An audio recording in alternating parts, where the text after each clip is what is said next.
What is the Canadian Constitution? The Constitution is the highest law in Canada. Think of it as a set of rules for our country. It outlines how our system of government works. It also protects the rights and freedoms of Canadians and the unique rights of Indigenous peoples. But did you know that the Constitution isn't just one document?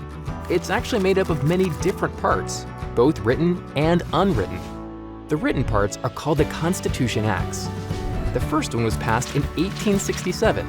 It created the country of Canada and the 4 original provinces. This is sometimes called Confederation. The Act also set up our system of government. First, it established Canada as a constitutional monarchy. That means that the Queen or King is the head of state, but their powers are limited, and they're not involved in making political decisions. They are represented in Canada by the Governor-General.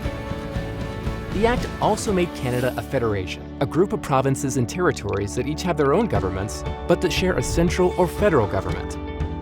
The provinces and territories are responsible for passing laws in some areas, and the federal parliament in others.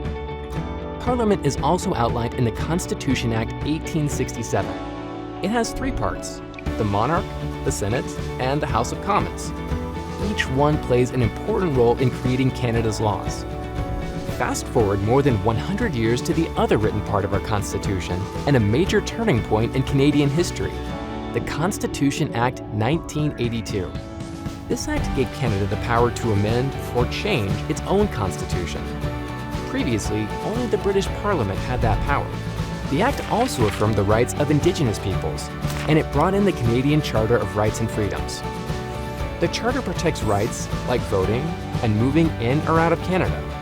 It also guarantees basic freedoms, including freedom of the press and freedom to gather peacefully. And what about the other parts of our Constitution? Although they're not written down, they're very important too. They include key parts of our system of government, including democracy, political parties, and the role of the Prime Minister. Our Constitution has evolved over time, but its foundations remain the same. That means that even as governments come and go, our rights stay protected, and the way we make laws remains the same.